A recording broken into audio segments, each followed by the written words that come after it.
नमस्कार साथियों। आज एक ऐसे संवेदनशील मुद्दे पे चर्चा करने के लिए हैं जो झारखंड में चाहे जेपीएससी या जेएसएससी तथा अन्य एग्जाम से जुड़ी हुई जो इस राज्य के छात्र दर्द झेल रहे हैं। आज उन विषय को आपके सामने हम रखने का प्रयास करेंगे। आखिर झारखंड के छात्रों के साथ में चाहे वर्तमान की सरकार हो या फिर पूर्ववर्ती की जो सरकारें रही हो, उन लोगों ने किस प्रकार से झारखंड के सभी एस्पिरेंट्स के साथ छलनावा किया है। आज उस मुद्दे पर हम बात करेंगे। साथ में इसमें अधिकार और मांग की बात भी हम करेंगे और साथ ही हम यह चर्चा करेंगे कि अभी हाल ही में 9 अक्टूबर से लेकर के 16 अक्टूबर के बीच में तकनीकी यानी टेक्निकल की एग्जामिनेशन होनी थी जेएसएससी के माध्यम से, लेकिन इसे एक दिन पूर्व ही रद्द कर दी गई। झारखंड में एक विचित्र स्थिति बनी हुई है। कोई भी एग्जामिनेशन से पूर्व एक अपरिहार्य कारणों का हवाला देते हुए एग्जामिनेशन को रद्द कर दी जाती है। आइए हम लोग चर्चा करते हैं। इसमें से दोनों विषयों पे हम बात करेंगे। ऐसे संवेदनशील विषय झारखंड में छात्रों को मजबूर कर देती है सरकार। और मुझे याद आती है 15 अगस्त 1985 को भारत के प्रधानमंत्री जी को असमिया आंदोलन में झुकना पड़ा था। मैं उस मुद्दे पे भी आज बात करूंगा। बात करने के पीछे इसका एक ही ऑब्जेक्टिव है कि झारखंड के छात्र आप जगें। अगर नहीं जगेंगे तो फिर जिस प्रकार से असम में स्थिति उत्पन्न हुई थी वैसे ही स्थिति उत्पन्न होगी। आइए हम लोग चर्चा करते हैं जेपीएससी और जेएसएससी। आप जानते हैं कि झारखंड के ये दो एक ऐसे बॉडी हैं जो झारखंड के जेपीएससी की जो एग्जामिनेशन है तथा जेएसएससी की एग्जामिनेशन है, लंबे समय से आप देखें पेंडिंग है। अभी तक पूर्णतः वो सफल एग्जामिनेशन नहीं हो पाई है। जैसा कि आप देख पा रहे हैं, अधिकार और मांग। छात्र हमेशा आप देखें अपना अधिकार और मांग को लेकर के उन्हें तमाम एग्जामों को लेकर के धरना प्रदर्शन प्रखरता से अपनी आवाज को बुलंद करने का प्रयास करते हैं। लेकिन चाहे पूर्ववर्ती सरकार हो या फिर वर्तमान के तत्कालीन सरकार हो, इन दोनों का रुख वही रवैया रहा है जो पूर्ववर्ती सरकार ने करी। इस प्रकार की जो व्यथा और जो दर्द है, कहीं ना कहीं हमारे झारखंड के जो छात्र हैं उनकी जो एक अधिकारी बनने की सपना है, वह वर्तमान की सरकार उनके सपनों के ऊपर कहीं ना कहीं पानी फेरता हुआ दिखाई दे रहा है। और उनकी जो एक आकांक्षाएं हैं अधिकारी बनने की और ललक है, उनकी सपना टूटती जा रही है क्योंकि उनकी एज निकल रही है। ससमय एग्जामिनेशन ना होना, कहीं ना कहीं झारखंड राज्य में ये स्थिति आज से नहीं, झारखंड राज्य जब से अलग हुए और जब से इस प्रकार का प्रकरण शुरू हुआ, इस प्रकार के एग्जामिनेशन की जब बातें सामने आई तो 10-10 साल 15 साल एक एग्जाम को कंप्लीट करने में लग जा रहा है ना। जैसा कि अभी हमने कहा था, न्यूज अपडेट मैं लेट हूं क्योंकि ये आज नहीं 8-10-2025 की सूचना प्रकाशित हुई। एक आवश्यक सूचना दी जाती है और 9 अक्टूबर को एग्जाम थी टेक्निकल का, जेएसएससी टेक्निकल। इस टेक्निकल की अगर हम बात करें, एग्जामिनेशन देने के लिए तमाम छात्र एवं छात्राएं अपनी सुविधा अनुसार एक दिन पूर्व वहां पहुंच गए एग्जामिनेशन सेंटर पे। आप उन स्टूडेंट का अब दर्द को आप समझ पाएंगे। अगर आप परीक्षार्थी हैं, स्टूडेंट हैं, तो आप इससे बेहतर कोई नहीं समझ सकता है उनकी व्यथा को। क्योंकि 9 को एग्जामिनेशन होनी थी और 8 तारीख को एक नोटिस आता है कि इस एग्जाम को पोस्टपोन किया जाता है अपरिहार्य कारण से। झारखंड में एक वर्ड जो इंटरेस्टिंग है, अपरिहार्य कारण। सभी एग्जामिनेशन में आप देखें, अक्सर जब सूचना आती है तो ऐसा ही सूचना आपको देखने को मिलेगा, जो कहीं ना कहीं परेशान और चिंता में छात्रों को डाल देता है। आइए आगे इसमें हम कुछ विशेष आपके सामने हम बात रखें कि आखिर इसका जिम्मेदार कौन है। इस तरह की समस्याओं से झारखंड के जो छात्र जूझ रहे हैं, इसके लिए जिम्मेदार कौन है? क्या सरकार इसके लिए रिस्पॉन्सिबल है, या इसमें ब्यूरोक्रेसी रिस्पॉन्सिबल है, या इसमें स्टूडेंट रिस्पॉन्सिबल है? तो इसमें आप देखें तो रिस्पॉन्सिबिलिटी जिनकी बनती है, पहला नंबर में आप देखें तो आपका सरकार, दूसरे नंबर में आपका ब्यूरोक्रेसी का। स्टूडेंट की क्या गलती, छात्रों की क्या गलती? इस प्रकार की आप झारखंड की अगर बात करें, जो जो लॉ या कानून या नियम बनाए जाते हैं, वो नियम का कोई अस्तित्व नहीं रह जाता है, और इसके लिए फुल्ली रिस्पॉन्सिबल हैं ब्यूरोक्रेट्स। ये बहुत बड़ा एक समस्या रहा है हमारा राज्य में, और इस समस्या से उभरने के लिए छात्रों को एक साथ एकजुट होना होगा।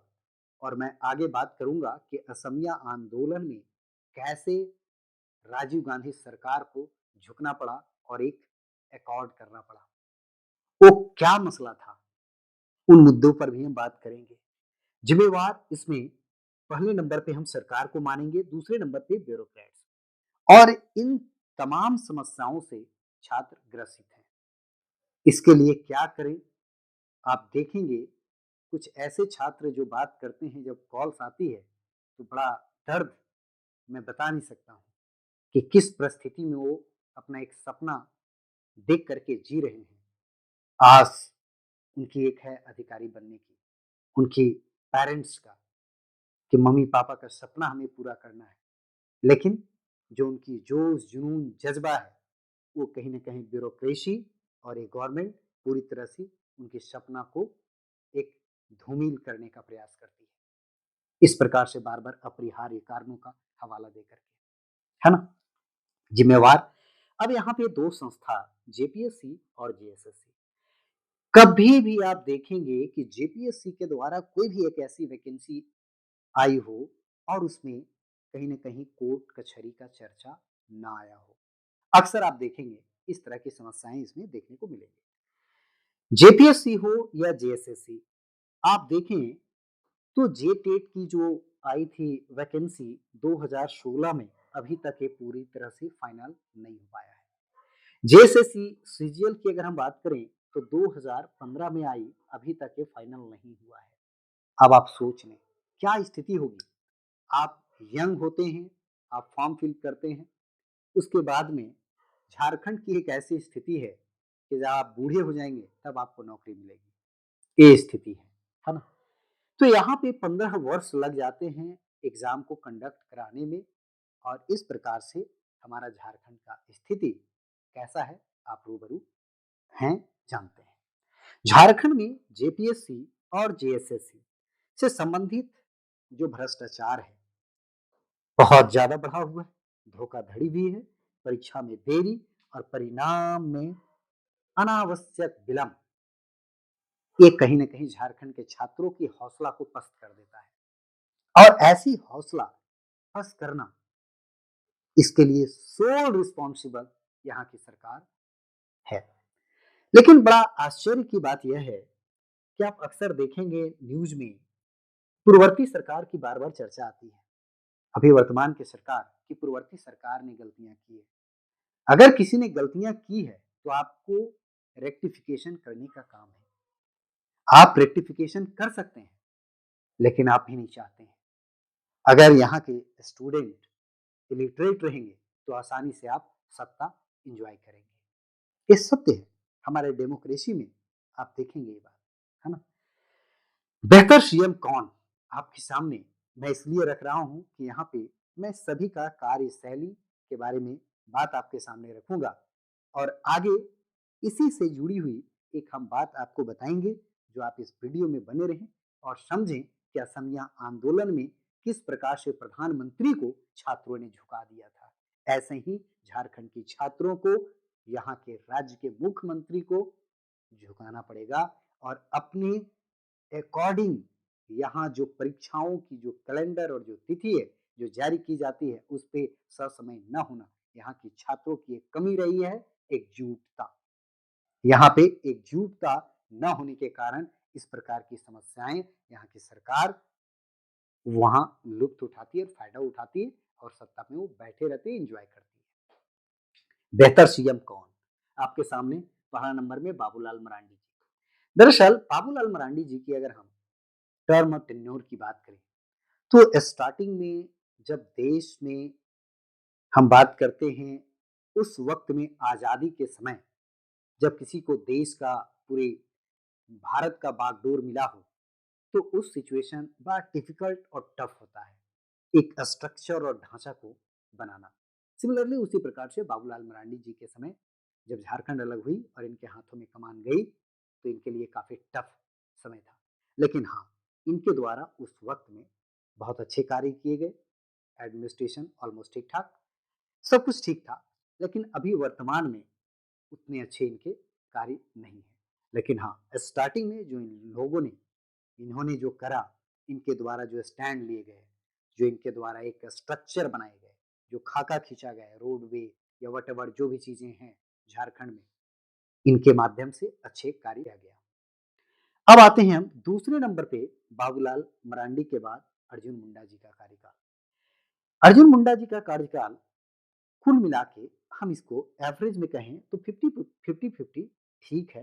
एडमिनिस्ट्रेशन इनके समय ठीक था, एडमिनिस्ट्रेशन उतना हावी नहीं था, एडमिनिस्ट्रेशन ठीक था, यानी कुल मिलाकर के एवरेज कहें तो ठीक था। इनके शासन काल में बेहतर अगर मुझे कोई चीज लगा तो एक पहला भारत में एक ऐसे राज्य झारखंड जो पिछड़ा राज्य के रूप में आप जानते हैं, लेकिन एडमिनिस्ट्रेशन इनके शासन काल में इतने अच्छे रहे हैं, मुझे सबसे ज्यादा प्रभावित इनका एडमिनिस्ट्रेशन किया। ऐसा ही एडमिनिस्ट्रेटर होने चाहिए, है ना। तो इनका शासनकाल एक एडमिनिस्ट्रेटर के रूप में मैं अगर देखूं, एडमिनिस्ट्रेशन के रूप में तो बहुत अच्छा रहा, लेकिन लूट खसोट अगर इनकी अगर बात करी जाए तो उस वक्त को अगर छोड़ दी जाए तो बाकी सभी सरकारों में हुई है, किसी में कम किसी में ज्यादा, है ना। तो इनके शासन काल में भी बहुत सारे घोटाले हुए हैं, है ना। और एडमिनिस्ट्रेशन को लेकर के मैं इस पे कोई टिप्पणी नहीं करूंगा क्योंकि इनकी शासन काल में एडमिनिस्ट्रेशन वेल एंड गुड बहुत अच्छे थे, है ना। अब हम बात करते हैं मधु कोड़ा, सबसे भ्रष्टाचार में लिप्त, और आप जानते हैं 4,000 करोड़ का स्कैम, है ना। बहुत बड़े घोटाले, बहुत सारे घोटाले हुए, लेकिन ये सामने आ गया। कोई सामने आता है, कोई सामने नहीं आता है, सब में घोटाले हुए होंगे, लेकिन कोई सामने आ रहा है और कोई सामने पर्दे के पीछे रह रहा है, सामने नहीं आ रहा है। इनका शासनकाल पूरा वर्स्ट रहा, अच्छा नहीं रहा, बिल्कुल अच्छा नहीं रहा। सबसे खराब शासनकाल अगर देखा जाए तो मधु कोड़ा के शासनकाल रहा है। हाँ, अब हम बात करें इनका शासनकाल, तो इनका जितना भी मौका मिला वेल एंड गुड, बहुत अच्छा शासन रहा इनका, अच्छे कार्य किए, लेकिन इन्हें समय कम मिला। जो भी टाइम मिला इनका कार्य करने का जो एक शैली था दैट इज वेल, बहुत अच्छा था। अब बात आती है वर्तमान के हमारे हेमंत सोरेन जी। अब इस वर्तमान के मुख्यमंत्री की कार्यशैली की बात करें तो इसमें एडमिनिस्ट्रेशन नल है, एडमिनिस्ट्रेशन जीरो है, यहाँ पे जीरो मैं इसमें रैंकिंग दूंगा। एडमिनिस्ट्रेशन न के बराबर है, ना किसी का खौफ, कोई डर भय नहीं, कुछ नहीं। कार्यशैली कुल मिला के ऑन एन एवरेज उतने अच्छे नहीं है जैसे होने चाहिए, लेकिन ठीक है, उतने अच्छे लेकिन नहीं है, लेकिन फिर भी कुल मिला के चल रहा है। तो इनके शासन काल में मुझे एडमिनिस्ट्रेशन अच्छा नहीं लगता है। अब आपकी राय क्या होगी कमेंट करके अवश्य बताएं। इनमें से आपको बेहतर मुख्यमंत्री कौन, किनके कार्यशैली, किनके एडमिनिस्ट्रेशन, किनका कार्यशैली अच्छा रहा और छात्रों के हित के लिए इसमें अच्छे कार्य किसने किए, है ना, ये आपको कमेंट करके बताना है। मैं आपका जवाब का प्रतीक्षा में रहूंगा। अब हम आगे बात करते हैं उन सभी मुख्यमंत्रियों को एक इंस्पिरेशन लेना चाहिए असम के आंदोलन से। ये बात हमेशा याद रखनी चाहिए उनको कि जब प्रधानमंत्री की कुर्सी हिल सकती है, तो मैं तो एक राज्य को संभाल रहा हूँ, एक राज्य का मुख्यमंत्री हूँ। तो ऐसे मुख्यमंत्रियों को ध्यान में रखनी चाहिए। स्टूडेंट के सामने पीएम को झुकना पड़ा। मैं बात कर रहा हूँ असम आंदोलन की, है ना? असम आंदोलन 6 वर्ष चला था, है ना? कितने वर्ष चला? 6 वर्ष चला। मैं बात कर रहा हूँ 1979 से 1985 का दौर की बात कर रहा हूँ, 6 वर्ष आंदोलन चला। राजीव गांधी जी एक ऐसे मिजाज के व्यक्ति थे जो पहले ही भाप लिए स्टूडेंट का रुख और मूड को, और इन्होंने पूरी तरह से प्लान बना करके एकॉर्ड इन्होंने करा, समझौता करा, और अंत में इस प्रकार की जो एक समस्या चल रही थी वो थम गई। देखिए, आप देख पाएंगे student rally during Assam movement. Assam में एक जो बहुत बड़ी मूवमेंट हुई थी, इसका कॉज क्या है, कारण क्या है?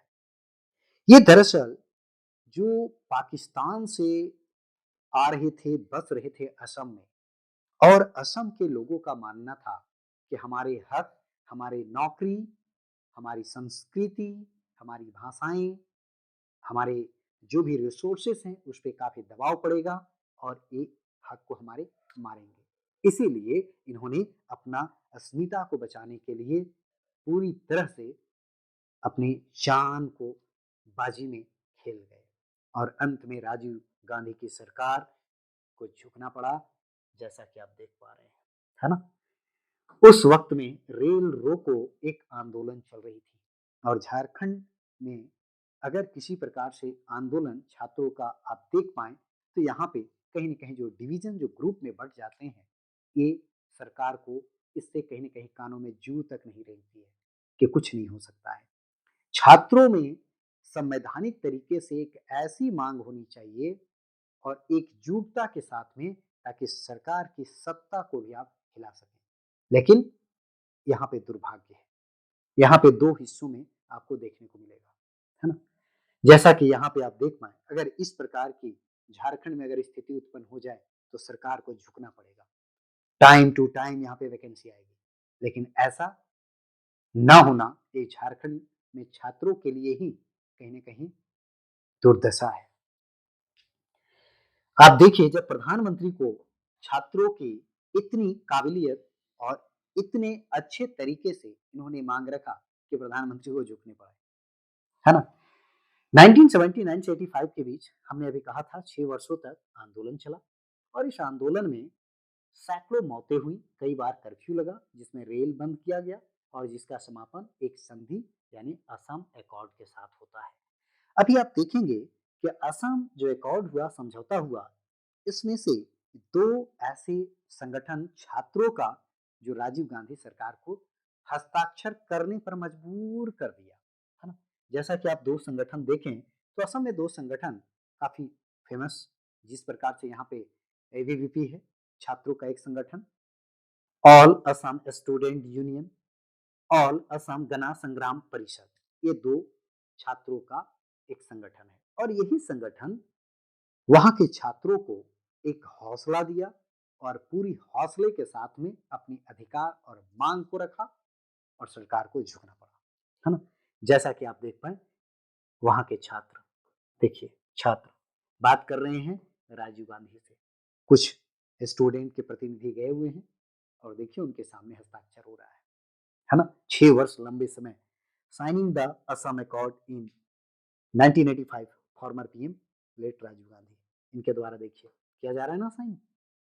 यहाँ पे देखिए, ये है छात्रों का हौसला, ये है छात्रों का जज्बा, जुनून, है ना? लेकिन हाँ, झारखंड में एक समस्या शुरू से रही है, छात्रों में गुटबंदी। अगर छात्र अपनी मांग को, अगर जेपीएससी की बात आती है, जेएसएससी की बात आती है, सभी छात्र एकजुटता से संवैधानिक तरीके से बात को बुलंदी से रख सकते हैं कि हमारा अधिकार और हमारी जो मांग है संवैधानिक तरीके से आप मांग को रखें, सरकार को झुकना पड़ेगा। ससमय वैकेंसी भी आएगी, ससमय नियुक्तियां भी होगी, चूंकि 10 से 15 वर्ष नहीं लगेंगे फिर, है ना।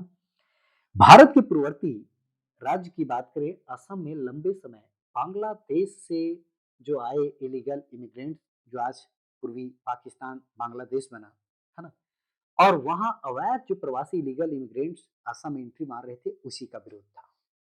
और असम के लोग, डर इन लोगों में था कि प्रवासी उनकी संस्कृति, भाषा, रोजगार, अधिकार को छीन लेंगे। सेम झारखंड में भी, है ना, आपको लड़ना होगा, अपनी मांग को रखनी होंगे।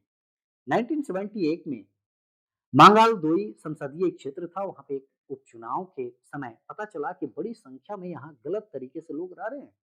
इस मुद्दे को आंदोलन जो था असम का, यही जन्म देता है। ये जो समस्या रहा, यही असम आंदोलन को जन्म देता है। और यही दो छात्रों का संगठन था जिनके मुख्य मांग क्या थी? मेन इसका मांग था कि यहाँ पे जो विदेशी नागरिकों की पहचान करें और इनको बाहर करें, ताकि हमारी अस्मिता बची रहे, हमारा अधिकार, हमारी जो मांग है, इसको लेकर के इन लोगों को बाहर करा जाए। झारखंड में भी आपको ऐसा ही कदम उठाने होंगे। यहाँ का जो मूलवासी की जो सरकार है, बार बार जो दुहाई देती है, और आज की स्थिति को आप देखें तो आपको समझ में आ जाएगा। तो ये समस्या को कहीं न कहीं आपको थोड़ा-सा समझना होगा। तो फ्रेंड, ये बताने का मेरा एक ही उद्देश्य था कि झारखंड में जो समस्याएँ हैं, जो जूझ रहे हैं छात्र, आपको घबराना नहीं है, पेशेंस रखना है, और इसी समस्या में आपको निखरने का भी मौका मिलेगा। मैं किसी एक अन्य वीडियो में बताऊंगा कि यूपीएससी, जेपीएससी या बीपीएससी की अगर आप तैयारी कर रहे हो, तो उसके लिए आपका स्ट्रेटजी क्या होनी चाहिए। अगर आप बिगिनर्स हो तो कैसे आप तैयारी करेंगे। 14वीं जेपीएससी की बात करें तो क्या हम पढ़ें जिससे हमारे प्री निकल जाए, क्या ऐसा हम स्ट्रेटजी अपनाएं, पीटी मेंस मेरा दोनों क्लियर हो, है ना। वैसे अभ्यर्थी, अगर आप इस चैनल पे नए होंगे तो फ्रेंड इसे आप फॉलो करें। फिर हम मिलते हैं किसी अन्य वीडियो में। आज के लिए बहुत बहुत धन्यवाद। Thank you so much.